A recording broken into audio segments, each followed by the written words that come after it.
একজন নায়িকাকে মিডিয়া জগতে পা রাখতে কতটা খারাপ পরিস্থিতিতে পড়তে হয়, আর সে যদি জনপ্রিয় নায়িকা হয়ে যায় তাহলে রাজনীতিবিদরা ক্ষমতার অপব্যবহার দেখিয়ে কিভাবে তাদেরকে ভোগ করে, আর তাদের সাথে অপকর্মের রাজি না হলে সেই নায়িকা বা মডেলদের জীবনের শেষ পরিণতি কী হয়।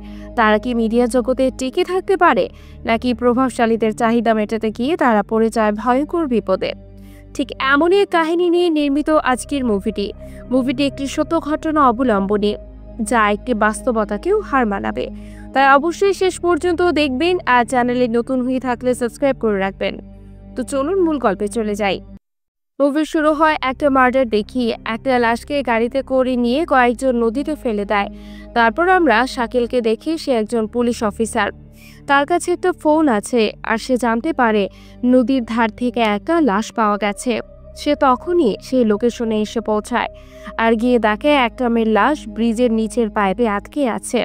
এই লাশটা কার সেটা বোঝা যাচ্ছিল না। শাকিল লাশটা দেখে বুঝতে পেরেছিল এটা সুইসাইড নয়, এটা একটা মার্ডার। সেখানেই দূরে একটা লোক শাকিলকে দেখছিল, আর সে শাকিলকে ফলো করছিল। শাকিল সেই লাশটাকে পোস্টমর্টমের জন্য পাঠিয়ে দেয়। তারপর সে নিজে ওসি সাহেবের কাছে যায়। ওসি সাহেবের কাছে মজিদ নামের একটি পুলিশ অফিসার বসেই ছিল। সে শাকিলকে নিচু করার চেষ্টা করছে, আর ওসি সাহেবের কাছে হিরো হওয়ার চেষ্টা করছিল। মজিদ শাকিলের সিনিয়র ছিল, আর শাকিল এখানে নতুন জয়েন করেছিল, তাই শাকিল কোনো কথা বলে না। ওসি সাহেব তখন ওই লাশের ব্যাপারে তাকে জিজ্ঞাসা করে। শাকিল বলে এটা একটা মেয়ের লাশ, যার বয়স মনে হয় 23 থেকে 24। এই লাশটাকে দেখে মনে হয়েছে মার্ডার করা হয়েছে। প্রথমে মার্ডার করে তারপর তাকে ব্রিজ থেকে ফেলে দেওয়া হয়েছে। তারা রেলিংয়ে কিছু রক্তের দাগ দেখতে পেয়েছিল। এসব কথা বলার পর সে ওসি সাহেবের রুম থেকে বেরিয়ে আসে, আর আমরা ওই লোকটাকে দেখতে পাই যে লোকটা লোকেশনে শাকিলকে দেখেছিল। সে ফলো করতে করতে পুলিশ স্টেশনে চলে এসেছিল। শাকিল তখন এই মেয়েটির লাশের ছবি দেখছিল, আর তারপরে আমরা একটা ফ্ল্যাশব্যাক দেখতে পাই। মেয়েটির নাম বন্নি। বন্নি একজন সাদাসিধে মেয়ে, যার স্বপ্ন ছিল মডেল হওয়ার। বন্নি তার ফ্রেন্ডের বার্থডে পার্টিতে যায়। সেখানে তার বন্ধুর সাথে জুয়েলের আলাপ করায়। জুয়েল একজন ফ্যাশন ডিজাইনার ছিল, তাই বন্নির ফ্রেন্ড তার সাথে আলাপ করিয়েছিল, কারণ বন্নি মডেল হতে চেয়েছিল, আর জুয়েল তাকে একটু হলেও হেল্প করতে পারত। জুয়েল বন্নিকে নিজের কার্ড দেয়, তারপর সেখান থেকে চলে যায়। বন্নি পরে জুয়েলের সাথে কন্ট্যাক্ট করে। জুয়েল তাকে তার ফ্রেন্ডের বাড়িতে ফটোশুট করার জন্য ডাকে। বন্নি সেখানে যায়। জুয়েল বন্নিকে কিছু ড্রেস দেয়, আর বলে এটা পরে এসো। বন্নি ছোট ছোট ড্রেস দেখে প্রথমে একটু আনকমফোর্টেবল ফিল করে, কিন্তু সে সেগুলো পরে আসে। জুয়েলের ফ্রেন্ড তার ফটো তোলা শুরু করে। জুয়েল যেমন ফটো চাইছিল, বন্নি সেই পোজে দাঁড়াতে পারছিল না। জুয়েল তখন বন্নিকে বলে মুখে অ্যাটিটিউড আনতে। বন্নি তখন হেসে ফেলে, আর জুয়েল তখন রেগে যায় আর বলে এর সাথে 0 থেকে শুরু করতে হবে। তারপরে আবার প্রেজেন্ট সিন দেখানো হয়। শাকিল ওই লাশের পোস্টমর্টেম রিপোর্ট নিয়ে ওসিকে দেখায়, আর তাকে বলে এই মেয়েটিকে মার্ডার করা হয়েছিল। প্রথমে তার মাথায় কোনো ভারী কিছু দিয়ে আঘাত করা হয়, আর তার ফলেই তার মৃত্যু হয়। মজি তখন শাকিরকে বলে এই লাশটা কার সেটা বের করতে পেরেছো? 3 দিন তো হয়ে গেল, এটাও কি তাহলে আনআইডেন্টিফাই লাশ হিসেবে রয়ে যাবে? তখন ওসি সাহেব শাকিলকে বলে এই লাশের নিউজ করতে। তারপর সেখান থেকে চলে যায়। থানার হাবিলদার, যে সব সময় শাকিলের সাথে থাকতো, সেও ওই লোকটাকে ফলো করতে থাকে। লোকটা হাবিলদারকে দেখার পরে সেখান থেকে সরে যায়। তারপর আমরা এই লোকটাকে দেখি, তার কাছে 2 জন এসেছিল। সেই লোকটার নাম ছিল জুম্মন। জুম্মন তখন ফোনে কারোর সাথে কথা বলছিল। ওই লোকগুলো বলে লাশটা তারা ব্রিজ থেকে ঠিকভাবে ফেলেছিল, কিন্তু কিভাবে সেই পাইপে আটকে গেল সেটা তারা জানে না। তখন ফোনে থাকা লোকটা জুম্মানকে বলে তাদেরকে মেরে ফেলতে, আর আমরা বুঝতেই পারি এই বন্নির খুনির পেছনে সেই লোকটার হাত আছে। তখন জুম্মান এই 2 জনকে মেরে ফেলে। এরপর আমরা শাকিলকে দেখি, সে সব থানায় জানিয়ে রেখেছিল যদি কেউ মিসিং রিপোর্ট পায় তাহলে তাকে জানাতে। তার কাছে একটা ফোন আসে, আর সে জানতে পারে কোনো থানাতেই কোনো মিসিং রিপোর্ট আসেনি। এই শুনে সে একটু ডিপ্রেসড হয়ে যায়, কারণ অনেকদিন পর সে একটা কেস পেয়েছিল, আর সে যে করেই হোক এই কেসটি সলভ করতে চাইছিল। শাকিল তখন হাবিলদারকে বলে যে সে একটু বাড়ি থেকে আসছে। সে যখন বাইরে বের হয় তখন হাবিলদার ছুটে তার কাছে এসে বলে সেই মেয়েটির মামা এসেছে। সে তখন দৌড়ে সেখানে যায়। সেই মেয়েটির মামা ওসি সাহেবের সামনে বসেছিল। সে বলে মেয়েটি তার ভাগ্নি হয়। আর নাম তার বন্নি। ওসি সাহেব বলে বন্নি নামের কোনো অ্যাক্ট্রেস আছে বলে সে তো জানে না। তখন মজিদ বলেন বন্নি কোনো অ্যাক্ট্রেস না, বন্নি একজন মডেল। ওসি সাহেব তখন বলেন তোমার কেন তাহলে নামটা মনে ছিল না? তখন শাকিল বলে বিজ্ঞাপন মডেলের নাম ওইভাবে মনে রাখা যায় না। তখন ওসি সাহেব বলে তার কোনো বিজ্ঞাপন আছে তোমার কাছে? শাকিল তখন বন্নির বিজ্ঞাপন তাকে দেখায়। বিজ্ঞাপনটা দেখে ওসি সাহেব বলে এর বিজ্ঞাপন তো আমি আগেও দেখেছি, কিন্তু মৃত্যুর পর মানুষের বডির যে হাল হয় চেনাই যায় না। বন্নির মামায় মারা যাওয়ার পর মজিদ ওসি সাহেবকে বলে এই কেসটা এখন বড় হয়ে গেছে, মডেল নায়িকা তো মিডিয়া এখন ঘিরে থাকবে, তাই কেসটা একটা বিজ্ঞ পুলিশ অফিসারকে দেওয়া উচিত। মজিদ আসলে নিজে এই কেসটা হ্যান্ডেল করতে চাইছিল। তখন ওসি সাহেব সবাইকে নিজের রুমে ডাকে আর শাকিলকে এই কেসটা হ্যান্ডেল করতে বলে, আর সবাইকে বলে শাকিলকে যেন তারা সহযোগিতা করে আর মিডিয়াতে কেউ ভুলভাল কোনো কথা না বলে। আর এই কেসটা শাকিলই পেলেও দেখে মজিদের খুব রাগ হয়। শাকিল তখন কিছু পুলিশ অফিসারদের নিয়ে বন্নির বাড়ি যায়। সেখানে গিয়ে তাদের কাজের লোককে জিজ্ঞাসা করে, কিছুই জানতে পারে না। তখন বন্নির বাবা বেরিয়ে আসে আর বলে বন্নিকে জুয়েল মেরেছে। জুয়েল টাকার লোভে বন্নিকে বিয়ে করেছিল। জুয়েল তাকে জোর করে মডেল করতে চেয়েছিল। এরপর আমরা ফ্ল্যাশব্যাক দেখি। জুয়েল বন্নিকে জেরিন নামের একজন ট্রেনারের কাছে নিয়ে যায়। জেরিন বন্নিকে জিজ্ঞেস করে, তুমি কেমন মডেল হতে চাও? ছোট ছোট ড্রেস পরা মডেল, নাকি ন্যাকামো করা মডেল, নাকি মাথা উঁচু করে দাঁড়ানো টাইপের মডেল? বন্নি তখন বলে মাথা উঁচু করে দাঁড়ানোর মতো মডেল হতে চায়। তারপর বন্নি ট্রেনিং শুরু হয়। জেরিন তাকে ট্রেনিং দেওয়া শুরু করে। তার খাওয়া দাওয়া থেকে শুরু করে তার ওঠা বসা সবকিছু বলে দিত। তারপর বন্নির ফটোশুট হয় আর তার ফটো ম্যাগাজিনের ফ্রন্ট পেজে আসে। বন্নি তখন একটা মডেল হয়ে গিয়েছিল, তাই ওরা সবাই খুব খুশি ছিল। জেরিন তখন বন্নিকে বলে সবসময় কনফিডেন্ট থাকবে, কখনো নিজের মাথা নিচু করবে না। এই লাইনে অনেক ফেইলিয়ার আছে, কিন্তু কখনো হেরে যাবে না। এরপর জুয়েল বন্নিকে জিজ্ঞাসা করে এরপর কি করবে, কিছু ভেবে দেখেছো? বন্নি বলে তুমি বলো। জুয়েল বলে আমি কেন বলবো? বন্নি বলে কেন তুমি বলবে না? জুয়েল বলে কেন, তুমি কি আমার বউ যে আমি তোমার সবকিছু গাইড করতে যাব? তাহলে তুমি কি আমায় বিয়ে করবে? এরপর আবার সিন প্রেজেন্টে চলে আসে। শাকিল বন্নির বাবাকে থানায় নিয়ে আসে আর তাকে জিজ্ঞাসাবাদ করে। বন্নির বাবা বলে জুয়েল বন্নিকে মেরেছে। জুয়েল বন্নি টাকার জন্য তাকে বিয়ে করেছিল। তখন শাকিল তাকে জিজ্ঞাসা করে আপনার সাথে আপনার মেয়ের লাস্ট কবে কথা হয়েছিল? বন্নির বাবা বলে 1 সপ্তাহ আগে তার সাথে কথা হয়েছিল। শাকিল তাকে জিজ্ঞাসা করে কি নিয়ে ঝগড়া হচ্ছিল? বন্নির বাবা বলে সে জানে না কি নিয়ে ঝগড়া হচ্ছিল। তখন শাকিলের কাছে একটা কল আসে। সে ফোনটা তুলে বলে চোখে চোখ রাখতে, তারা এখনই পৌঁছাচ্ছে। আর এরপরে আমরা জুয়েলকে দেখি। জুয়েল নিজের মা বাবার কাছে ছিল। জুয়েলের বাবা জুয়েলকে বলছিল তুই পুলিশের কাছে গিয়ে নিজেকে সারেন্ডার কর। আর ততক্ষণে শাকিল সেখানে পৌঁছে যায়। জুয়েল তখন পালিয়ে যায় সেখান থেকে। শাকিল তাকে ধরার চেষ্টা করে, কিন্তু শাকিল তাকে ধরতে পারে না। জুয়েল সেখান থেকে পালিয়ে যায়। জুয়েল ওখান থেকে পালিয়ে একটা স্টেশনে যায়। তখনই জুয়েলের কাছে জুম্মান এসে বসে আর তাকে ফোন ধরায় আর বলে কথা বলতে। জুয়েল তখন তার কাছ থেকে সেই ফোনটা নিয়ে কথা বলে। সেই লোকটা জুয়েলকে বলে কিছু উল্টাপাল্টা করার চেষ্টা করবে না, তুমি জানো আমি কেমন। তারপর জুয়েলের জুম্মান সে স্টেশনে বসেছিল। ট্রেন আসতেই জুয়েল ট্রেনের উপরে চলে যায় আর সেখান থেকে জুয়েল পালিয়ে যায়। এরপর আবার ফ্ল্যাশব্যাক দেখানো হয়। জুয়েলের সাথে বন্নির বিয়ে হয়ে গেছে। বন্নি জুয়েলের হেল্পে আরো কাজ পাচ্ছিল। সে আরো বিজ্ঞাপন করা শুরু করে। এরপর সিন আবার প্রেজেন্টে চলে আসে। জুয়েল থানায় আসে আর শাকিলের সাথে দেখা করে। শাকিল তাকে বলে তুমি বন্নির হাজব্যান্ড তো? জুয়েল বলে না। শাকিল এই কথাটা শুনে একটু অবাক হয়। আর অন্যদিকে জুম্মান সেই লোকের কাছে গিয়েছিল যে লোকটার সাথে ফোনে কথা বলতো। সে তাকে গিয়ে বলে জুয়েল পালিয়ে গেছে। সেই লোকটা তখন রেগে যায়। সে একজনকে কল করে বলে বড় ভাই ঝামেলা হয়ে গেছে, সবকিছু আউট অফ কন্ট্রোল। এরপর আমরা আবার শাকিলকে দেখি। শাকিল জুয়েলকে নিয়ে ওসি সাহেবের কাছে এসেছে। সেখানে মজিদও ছিল। ওসি সাহেব জুয়েলকে জিজ্ঞাসা করে সালাম শরীফের নাম এখানে এলো কিভাবে? জুয়েল তখন বলে কে বাবু ভাই? ওসি বলে বাবু ভাই কে? শাকিল তখন বলে সালাম শরীফের নামই বাবু ভাই। ওসি সাহেব তখন জিজ্ঞেস করে উনি এই কেসে কিভাবে জড়ালো? তখন জুয়েল বলে বাবু ভাইয়ের সাথে তাদের আলাপ একটা পার্টিতে। বাবু ভাইয়ের চোখ বন্নির উপর পড়ে। সে বন্নির পেছনে বন্নির পিঠে ফু দেয়। বন্নি তখনই ঘুরে তাকায় আর তখনই সেখানে জেরিন চলে আসে। বাবু ভাই তখন জেরিনকে বলে, তোমার গেস্টের সাথে আলাপ করাবে না? জেরিন তখন বাবু ভাইয়ের সাথে বন্নির আলাপ করিয়ে দেয় আর বলে, ইনি বাবু ভাই, একজন বড় নেতা। রাতে ফেরার সময় বন্নি জুয়েলকে বলে, বাবু ভাই তার পিঠে ফু দিয়েছিল। তখন জুয়েল তাকে বলে, এসব নিয়ে ভেবো না, নিজের কেরিয়ার নিয়ে ভাবো। তারপর তাদের জীবনে একটা মামা আসে। সে বন্নি আর জুয়েলকে নিয়ে একজন বড় বিজনেসম্যানের কাছে গিয়েছিল তাদের একটা বিজ্ঞাপনের ব্যাপারে কথা বলতে। সেই বিজনেসম্যানটা বন্নিকে সিলেক্ট করে তাদের বিজ্ঞাপনে মডেল হওয়ার জন্য।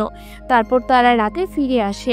রাতে জুয়েলের বন্নি মামাকে খুব ভালো মন্দ খাওয়াচ্ছিল।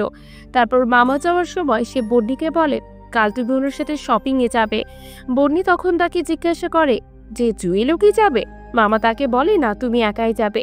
বন্নি তখন বুঝে যায় যে লোকটির সুবিধার নয়। সে তখনই জুয়েলকে ডাকে। জুয়েল এসব কথা শোনার পর মামাকে ঘাড় ধাক্কা দিয়ে বের করে দেয়। তারপর তারা একটা বিজ্ঞাপনের কন্ট্রাক্টের জন্য আরমান ভাইয়ের কাছে যায়। সেখানে গিয়ে বন্নি অসুস্থ হয়ে পড়ে। এরপর তারা বাড়ি এসে বুঝতে পারে বন্নি প্রেগনেন্ট। আর এই খবরটা বাইরে ছড়িয়ে যাচ্ছিল। আর তারা চাইছিল না এই খবরটা বাইরে ছড়িয়ে পড়ুক, তাহলে বন্নির কাছে অনেক প্রবলেম চলে আসতো। বন্নি তখন বাবু ভাইকে কল করে আর তাকে ব্যাপারটা বলে। সকালে জুয়েল তাকে নিউজ পেপার খুলে দেখায় আর বলে, একটাও নিউজ পেপারে তোমার প্রেগনেন্সির কোনো খবর নেই। আর তখনই বন্নিকে আরমান ভাই কল করে আর তাকে বলে, তুমি কি প্রেগনেন্ট? বন্নি তখন বলে সে প্রেগনেন্ট না, তার নামে মিথ্যে মিথ্যে খবর ছড়াচ্ছে। তখন আরমান ভাই তাকে বলে, এটা একটা ইন্টারন্যাশনাল কাজ, সে কোনো রিস্ক নিতে চায় না। তার প্রথম একটা মেডিকেল চেক আপ হবে, তারপর সেই কন্ট্রাক্টটা পাবে।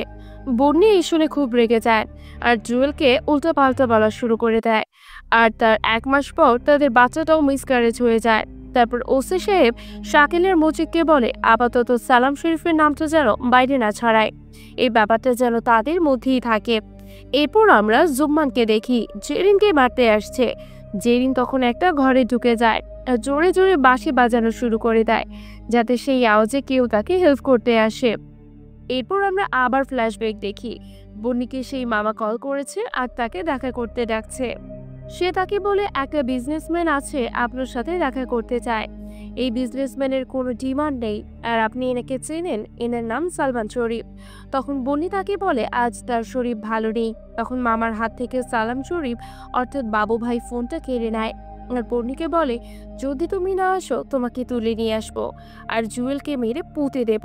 এই শুনে বন্নি তার সাথে হোটেলে দেখা করতে যায়। সেখানে বন্নি দেখে সে বিজনেসম্যানটাও এসেছে। বাবু ভাই তখন বন্নিকে বলে, এই বিজনেসম্যানটাকে কে চড় মারতে ইচ্ছে করে না তোমার? নাও চড় মারো। বন্নি তখন চমকে যায়। বাবু ভাই তখন বন্নির সামনে সেই বিজনেসম্যানটাকে চড় মারতে শুরু করে দেয়। পরে লিফটে নামার সময় সে বন্নির কাছে যাওয়ার চেষ্টা করে আর তখনই লিফটের দরজা খুলে যায়। বন্নি তখন সেখান থেকে পালিয়ে যায়। বাবু ভাই তখন বন্নিকে ডাকে। বন্নি তখন দাঁড়ায় আর তাকে জিজ্ঞাসা করে, কি চাও তুমি আমার কাছ থেকে? বাবু ভাই তখন তাকে বলে, তুমি জানো আমি তোমার কাছে কি চাই? বন্নি তখন বলে, আমি প্রেগনেন্ট। তারপর সেখান থেকে পালিয়ে যায়। এরপর আমরা বাবু ভাইকে আবার বনি ভাইকে কল করতে দেখি। বনি তার মুখের উপর ফোনটা কেটে দেয়। বাবু ভাই তখন খুব রেগে যায়। তখন সে আবার ফোন করে আর তাকে বলে, মডেল হয়ে কি লাভ, তার থেকে বরং তুমি একটা ফিল্ম করো, লক্ষ লক্ষ লোক তোমায় দেখবে, তোমায় জানবে কি ফিল্ম করবে। তখন বন্নি বলে, আপনি কোথায় আছেন? সে তখন বলে, hotel golden haven, room number 7013। Bunny তখন বলে, ঠিক আছে, ওখানে থাকুন, আমি আসছি। এই বলে ফোনটা রেখে দেয়। বাবু তখন একটা অন্য মেয়ের সাথে ছিল। সেই মেয়েটাকে তাড়িয়ে দেয়। বন্নি তার কাছে আসে। বাবু ভাই যেই বন্নিকে ধরতে যায় তখনই বন্নি বোতল দিয়ে তার মাথায় মারে আর বাবু ভাইয়ের মাথা থেকে রক্ত বেরোতে শুরু করে। তারপর বন্নি তাকে বলে সে কোনো বাজারে মেয়ে নয়। এই বলে সে রুম থেকে বেরিয়ে যায়। বন্নি আর জুয়েলের মাঝখানে অনেকটা ডিস্টেন্স চলে এসেছিল। বন্নি সারাক্ষণ শুধু বাবু ভাইয়ের সাথে কথা বলতো আর জিজ্ঞাসা করলেই বলতো প্রডিউসারের সঙ্গে কথা বলছে। হঠাৎ করে বন্নি জুয়েলকে বলে সে একটা শুটিং এর কাজে বাইরে যাচ্ছে। জুয়েল তখন জিজ্ঞাসা করে কার শুটিং। সে বলে তুমি তাকে চিনবে না আর আমি তোমাকে জিজ্ঞাসা করছি না, তোমায় জানাচ্ছি। তারপর জুয়েলকে তার ফ্রেন্ড কল করে আর তাকে বলে বন্নি প্রত্যেকদিন শুটিং এর পর তাড়াতাড়ি চলে যায় আর সে বাবু ভাইয়ের সাথে কথা বলে। এরপরে আমরা 2 মাস আগের সিন দেখতে পাই। বন্নিকে কেউ গাড়িতে করে বাড়ি ছেড়ে দিচ্ছে। বন্নি বাড়িতে ঢোকার পর জুয়েল তাকে জিজ্ঞাসা করে কার সাথে ছিলে। আর তারপর বন্নির গায়ে হাত তুলতে যায়। আর তখনই সেখানে বাবু ভাই চলে আসে। আমরা বুঝতে পারি বন্নিকে বাবু ভাই ছাড়তে এসেছিল। বাবু ভাই জুয়েলকে মারতে শুরু করে আর বলে তুই এখনই বন্নিকে ডিভোর্স দেবে। জুয়েল তখন কাঁদতে শুরু করে। এরপর আবার প্রেজেন্ট সিন দেখানো হয়। ওসি সাহেব শাকিলকে বলে কিছুদিন ইনভেস্টিগেশন হোল্ড করতে, আগে সে নিজের সিনিয়রের সাথে কথা বলবে, তারপর সে জানাবে। এরপর আমরা জেরিনকে দেখি, তার কাছে একটা পুলিশ অফিসার এসেছে। আমরা বুঝতে পারি তখন জেরিন জুম্মানের হাত থেকে বেঁচে গিয়েছিল। এরপর আমরা শাকিল আর ওই হাবিলদারকে দেখি সালাম শরীফের বাড়ি অর্থাৎ বাবু ভাইয়ের বাড়ি যেতে। সে বাবু ভাইকে জিজ্ঞাসা করে আপনি বন্নিকে চিনেন? বাবু ভাই তখন বলে না। শাকিল তখন আর বন্নির একটা ছবি দেখায়। বাবু ভাই তখন বলে বন্নি? হ্যাঁ চিনি, খুব ভালো মডেল ছিল। তখনই বাবু ভাইয়ের কাছে একটা কল আসে। সে ফোনে কথা বলার পর শাকিলকে জিজ্ঞাসা করে আপনি এখানে এসেছেন, আপনার কাছে কোনো ওয়ারেন্ট আছে? শাকিল যখন বলে না, তখন বাবু ভাই তার সাথে খারাপ ব্যবহার করতে শুরু করে, তাকে ধাক্কা মারতে শুরু করে। শাকিল তখন নিজের বন্দুক বের করে আর তখনই হাবিলদার তাকে আটকে দেয় আর তাকে নিয়ে বাইরে চলে আসে। আর অন্যদিকে জেরিনের বাড়ির নিচে জুম্মান ওয়েট করছিল। যখনই জেরিন বেরোবে তখনই তাকে মারবে। জেরিন তখন একটা বুদ্ধি খাটায় আর একসাথে 3টা গাড়ি বের করে ফেলে। আর জুম্মান কনফিউজড হয়ে যায় আর সেখান থেকে পালিয়ে যায়। আর অন্যদিকে শাকিল জেলে একটা কয়েদির সাথে কথা বলতে যায়। কয়েদিটা বন্নি এবং সালাম শরীফ দুজনকেই চিনত। শাকিল তার কাছ থেকে একটা অ্যাড্রেস পায়। শাকিল সেই অ্যাড্রেসে যায়, নর্মাল জামা প্যান্ট পরে। সেখানে গিয়ে সে কিছু মেয়ে এবং লোককে দেখতে পায় আর উপরের ফ্লোরে কিছু গার্ডকে গার্ড দিতে দেখে শাকিল। তখন সেই গার্ডদের সরিয়ে উপরের তলায় উঠে যায়। সে উপরের তলায় গিয়ে একটা ঘর দেখতে পায় আর সেই ঘরে অনেকগুলো বক্স দেখতে পায়। আর তখনই পিছন থেকে একটা গার্ড চলে আসে আর তাকে নিচে নামিয়ে দেয়। রাতে সে যখন থানায় ফিরে সে দেখে জুয়েলকে কিছু পুলিশ অফিসার নিয়ে চলে যাচ্ছে। মজিদ তখন বাইরে দাঁড়িয়েছিল। শাকিল মজিদকে জিজ্ঞাসা করে কি হচ্ছে ব্যাপারটা। মজিদ তখন শাকিলকে বলে ভেতরে এসপি সাহেব আছে, তোমাকে ডেকেছে।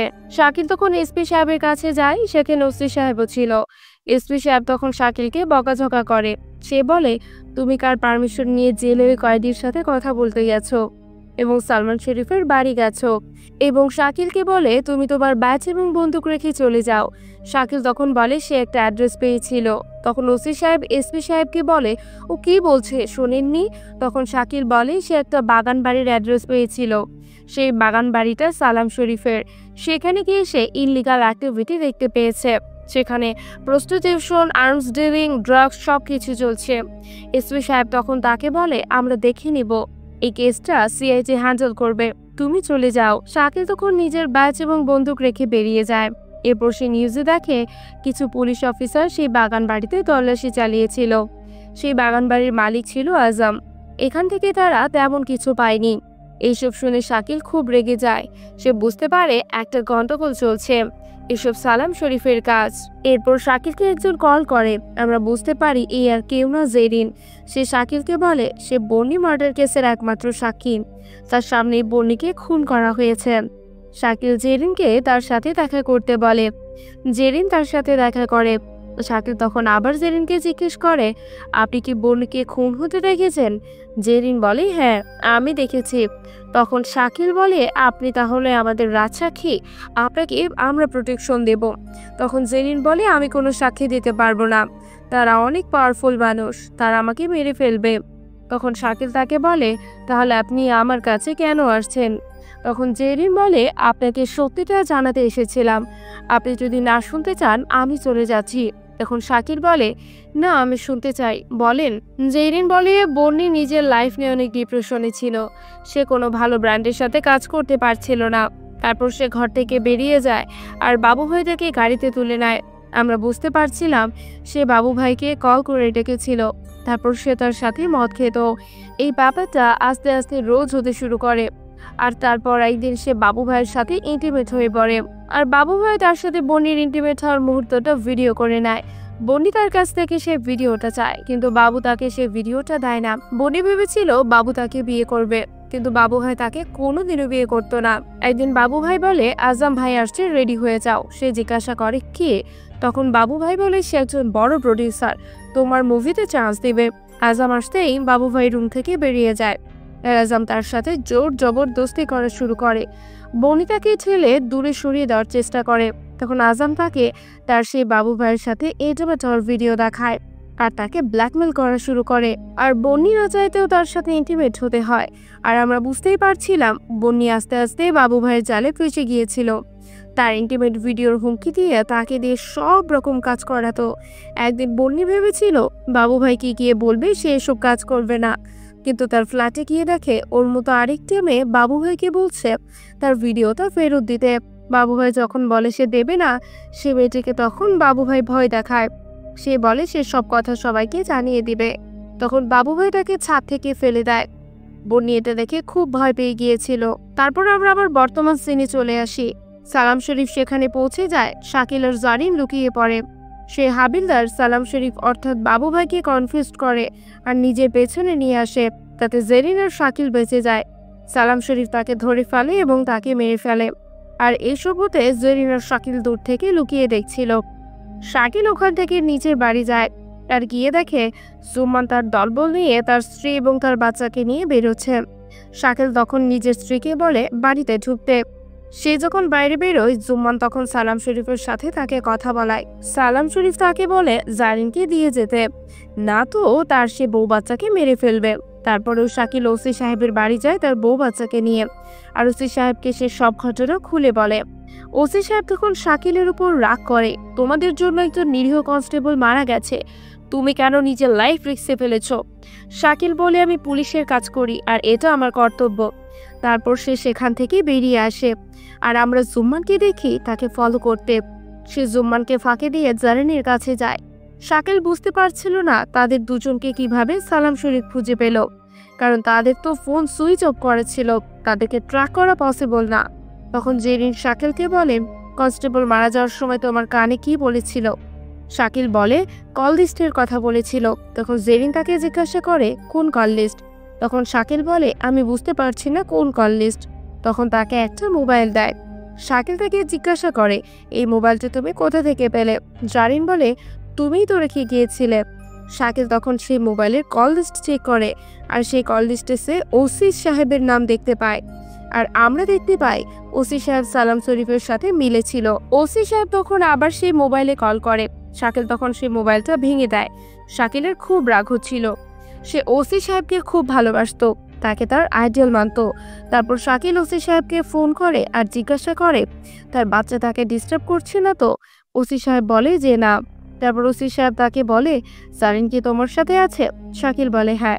ওসি সাহেব তখন তাকে বলে তুমি জারিনকে নিয়ে একটা অ্যাড্রেস দিচ্ছি, সেখানে চলে আসো, আমরা জারিনকে প্রোটেকশন দিব। শাকিল তখন বলে ঠিক আছে। আসলে শাকিলের একটা প্ল্যান ছিল। সে আগে থেকেই বুঝে গিয়েছিল ওসি সাহেবের সাথে সালাম শরীফ আছে, আর জারিনকে যদি সেখানে নিয়ে যায় তারা জারিনকে মেরে ফেলবে। সকালে যখন সালাম শরীফ আর ওসি সাহেব তাদের জন্য ওয়েট করছিল, তখন সালামের কাছে একটা নিউজ নিয়ে আসে। সালাম শরীফ আর ওসি সাহেব যখন শাকিল আর জারিনের ওয়েট করছিল, তখন আমরা দেখে একটা নিউজ চলছে, আর সেই নিউজে জেলিন সালাম শরীফের মুখোশ খুলে দিচ্ছে। সালাম শরীফ তখন সেই নিউজটা দেখে আর ওসি সাহেব তখন বলে আমাকে আমার টাকা দিয়ে দাও, আমি চলে যাই। সে তার টাকাটা নিয়ে যখন চলে যেতে চায়, সালাম তাকে মেরে ফেলে। আর এসব হতে শাকিল দূর থেকে দেখছিল। আর আমরা দেখি ঘটনার দিন কি হয়েছিল। বন্নির কাছে জেরিন দেখা করতে এসেছিল। বন্নি তখন জেরিনকে সবকিছু খুলে বলে। জারিন তখন তাকে বলে তুই শাকিলকে বল তুই কেন তার হয়ে কাজ করবি, তুই নিজে উঠে দাঁড়া। বন্নি তখন সালাম শরীফকে ফোন করে বলে আমি তোমার হয়ে কোনো কাজ করব না, তুমি আমার ভিডিও ফেরত দাও। সালাম শরীফ তখন খুব রেগে যায় আর বন্নির বাড়িতে আসে আর বন্নিকে ধরে মারতে শুরু করে। বন্নি তখন সেই বড় ভাইয়ের কাছে যায় আর তার কাছে গিয়ে বলে আপনি প্লিজ বাবু ভাইকে আটকান। বড় ভাই তার কোনো কথার গুরুত্ব দেয় না। সেখানে সালাম শরীফ পৌঁছে যায় আর বন্নিকে বড় ইট দিয়ে মাথায় বাড়ি মারে আর বন্নি তখনই মারা যায়। তারপর আবার প্রেজেন্ট সিন দেখানো হয়। শাকিলের হাত থেকে সালাম শরীফ পালাচ্ছে। শাকিল তাকে ধরার চেষ্টা করে, কিন্তু তাকে ধরতে পারে না।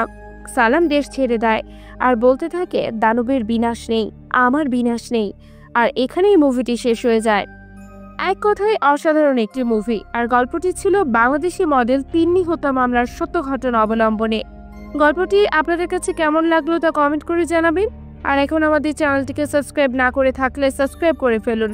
আজ এখানেই বিদায় নিচ্ছি, দেখা হচ্ছে পরবর্তী মুভি এক্সপ্লেনেশনে। ধন্যবাদ।